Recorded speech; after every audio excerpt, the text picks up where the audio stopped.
Bonjour et bonsoir à tous, j'espère que chacun va bien.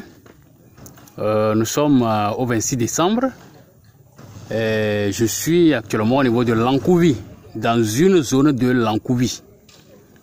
Et dans cette ambiance de ces derniers jours où l'on parle d'incendie un peu partout, je me dis qu'il est nécessaire de relever cette réalité-là dans le but de faire en sorte que d'éventuelles corrections puissent être faites pour éviter d'autres formes d'incendie qui seraient tout simplement la conséquence d'une certaine négligence. Voilà. Vous voyez un peu tous ces fils conducteurs, tous ces courants, comme on le dit habituellement, qui s'entremêlent de façon extrêmement désordonnée. Qu'est-ce que cela pourrait signifier? J'y vois là un souci de solidarité. Parce que là, je vois que c'est que chacun veut tirer son courant. On ne veut pas prendre de son voisin. Et donc on se dit, ah, il faut aller à la source quelque part. C'est où, je ne sais pas. Mais c'est la seule explication que je pense que l'on puisse donner à ce désordre électrique-là. Voilà. Comment est-ce que, au milieu de la route, on peut avoir des courants qui passent, qui s'entrepassent, qui s'entremêlent de façon aussi bizarre que ça? Bon, est-ce que ça ne se constate pas par ceux qui sont censés réagir? La mairie, par exemple. Les forces de sécurité ne passent pas par ici pour constater que voilà, il y a un danger pour la population vers ici. Voilà autant de questions que l'on pourrait facilement se poser. Que l'on pourrait facilement se poser. Mais quoi qu'on dise, la réalité est là, le danger est là. Et il faudrait quand même que quelqu'un réagisse pour que les choses se corrigent. Voilà. Et cette réalité-là est ici durant des années. Je connais cette zone il y a au moins 5 ans. Et voilà.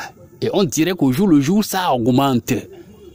Voilà. Au lieu qu'il y ait solution, ça augmente. Et là, c'est dangereux. S'il y a une ligne qui prend feu ici, alors toutes les autres lignes deviennent quoi? C'est de la flamme. Et toutes les maisons qui sont reliées les unes par les autres à travers ces interconnexions-là, est-ce que l'on imagine un peu ce que ça pourra donner comme conséquence? C'est tout un quartier qui sera brûlé. Mais il y a tellement de trucs à revoir, hein.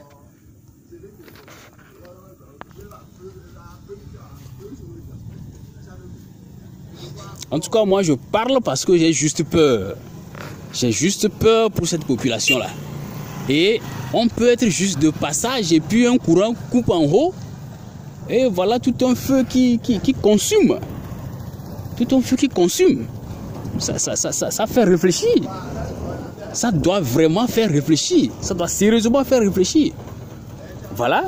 Ces images, ces plaques pourront nous aider à nous situer par rapport à où l'on est exactement, pour que cela puisse être repéré.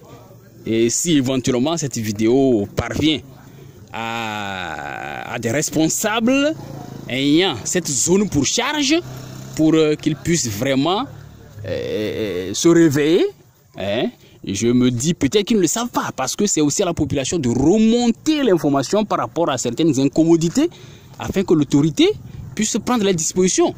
Mais si l'information n'est pas remontée, est-ce que c'est au maire de se promener chaque matin, par exemple, pour constater si ou si? Pourquoi pas? Mais combien de lieux pourra-t-il visiter au cours d'une journée, au cours d'une semaine, etc., etc. Donc, c'est à la population de remonter les informations par rapport aux incommodités afin que l'autorité puisse prendre les dispositions qu'il faut.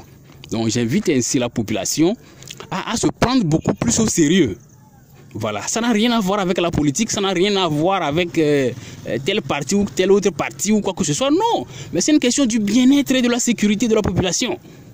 C'est une question de bien-être et de sécurité de soi-même. C'est très important. Il faut que la population se prenne elle-même en charge, se prenne au sérieux. Se prenne au sérieux, c'est important.